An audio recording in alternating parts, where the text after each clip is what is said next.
तर नमस्कार, आपल्याला कारल्याची भाजी बनवायची कधी न पाहिलेली आणि कडू न लागणारी। तर तुम्ही पाहू शकता, व्हिडिओ शेवटपर्यंत पहा म्हणजे तुम्हाला नक्की समजेल। आमच्या खानावळीत सुद्धा असंच बनवलेलं। आपल्याला कारलं घ्यायचे, हे इथं मी कारलं घेतलेलं आहे, इथं चपात्या बनवून ठेवलेल्या होत्या। तर तुम्ही पाहू शकता हे कसं वाफवून चांगलं कारलं घेतलंय, मसाला पण मस्त झालेला आहे। तर तुम्ही पाहू शकता, तुम्हाला घरात किती माणसं आहेत किंवा डब्याला द्यायचे त्याच्यानुसार कारले घ्या। तर मी इथं अर्धा किलो कारली घेतली होती आणि ती स्वच्छ निवडून आणि धुवून घेतली होती। आणि तुम्हाला माहितीच आहे की कारले हे कडू लागतं। आणि हे पहा, मीठ आणि हळद घालून आणि त्याच्यात लिंबू टाकून मी उकडवून घेणार आहे, कारण तुम्ही पाहू शकता की म्हणजे कडू होत नाही लिंबाच्या रसाने। हे पहा, इथं काळं कारलं घेतलंय मी, पांढरं कारलं पण तुम्ही घेऊ शकता।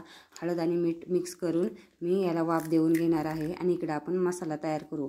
इथं भाजलेलं शेंगदाण्यांचा कूट, लाल तिखट, हळद आणि कांदा भाजून घेतलेला आहे। कांदा हा भाजून घ्यायचा, तुम्हाला माहितीच नसेल तर कांदा भाजून घेतला की मस्त होतात। इथं पहा, कारली चांगली उकडवून झालेली आहेत आणि या कारल्यांमध्ये आपला सगळा मसाला तो मिक्स करून चांगला कालवून भरून घ्यायचा आहे, म्हणजे कारली चांगली होतात। तुम्ही पाहू शकता इथं गरम मसाला पण टाकायचा आहे। तर इथं तुम्हाला धने पावडर पण टाकू शकता, तुम्हाला जी म्हणजे वेगवेगळे मसाले पण तुम्ही वापरू शकता।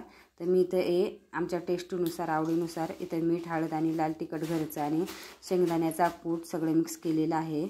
हे सगळं मिक्स करून घेतल्यानंतर प्रत्येक कारल्यामध्ये व्यवस्थित भरून घेणार आहे। तुम्ही पाहू शकता इथं की हा मसाला चांगला मिक्स करून घेतला आहे आणि प्रत्येक कारल्यात भरून घेते। हे पहा, आणि थोडंसं तेल टाकून जिरी, मोहरी आणि लसणाची फोडणी घालून इथं पहा वाफलून घेणार आहे। इथं झाकण ठेवत आहे मी आणि चांगल्या प्रकारे आपलं कारलं झालेलं आहे, तुम्ही पाहू शकता। व्हिडिओ आवडला तर नक्कीच लाईक आणि शेअर, सबस्क्राईब करायला धन्यवाद।